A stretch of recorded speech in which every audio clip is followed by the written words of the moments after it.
دما کی بات کی ہے تو استما جو ہے یہ جنہیں عام زبان میں دما بھی کہا جاتا ہے، کئی لوگ اس کو الرجی کہتے ہیں، کئی لوگ اس کو کچھ کہتے ہیں۔ ایکچولی یہ دما عموماً میں نے جہاں تک دیکھا ہے یہ موروثی ہوتا ہے۔ تو یہ جو موروثی دمے کی جو بیماری ہے یہ مطلب ماں باپ سے، باپ دادا سے، نانا نانی سے، اس طرح کی نسل در نسل یہ چلتا آتا ہے۔ اور ہمارے جو عام مشہور علاج ہے اس میں یہی کہتے ہیں جی کہ الرجی ہے، الرجی ہے۔ ایکچولی وہ الرجی بن جاتی ہیں لیکن ایک بنیادی طور پہ ان کو یہ دما ہوتا ہے۔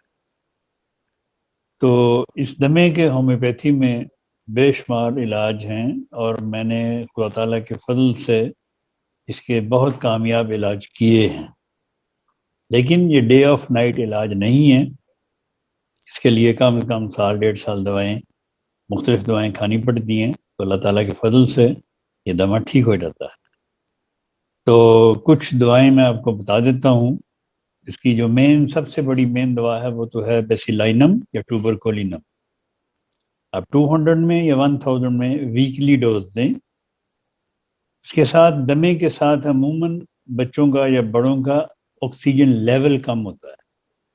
آکسیجن لیول کم ہونے سے اگر وہ آکسیجن 200 میں روزانہ 2-3 دفعہ لیں تو ان کو ایک تو کھانسی کا اٹیک نہیں ہوگا اور ان کا آکسیجن لیول کم نہیں ہوگا اس سے۔ تیسری دوا، اگر دمے کے ساتھ ان کے ہاتھ پاؤں ٹھنڈے ہوں اور ان کے سینے میں درد ہو تو اس کے لیے کیلشیم کاربونیکم میں بچوں کو عموماً 30 میں اور بڑوں کو 200 میں دیتا ہوں روزانہ ایک خوراک۔ اس سے ان کے ہاتھ پاؤں بھی گرم رہتے ہیں اور ان کو جو سینے میں درد ہوتی ہے دمے کی وجہ سے وہ نہیں ہوتی۔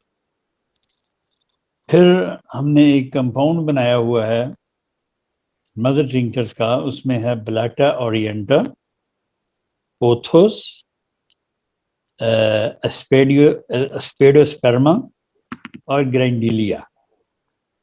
یہ چاروں دوائیں مدر ٹنکچرز میں ملا کے 5 قطرے اگر روزانہ 3 دفعہ آپ اپنے بچوں کو دیں، جس کو دمہ ہے، جس کو کھانسی ہے، جس کو سانس کی دقت ہے، جس کو ڈاکٹر الرجی بولتے ہیں، آپ یہ دینا شروع کریں تو آپ اللہ تعالیٰ کے فضلوں کے ساتھ اور میرے آقا کی دعاؤں کی برکتوں سے اس بچے کو بہت جلد ٹھیک ہونا دیکھیں گے۔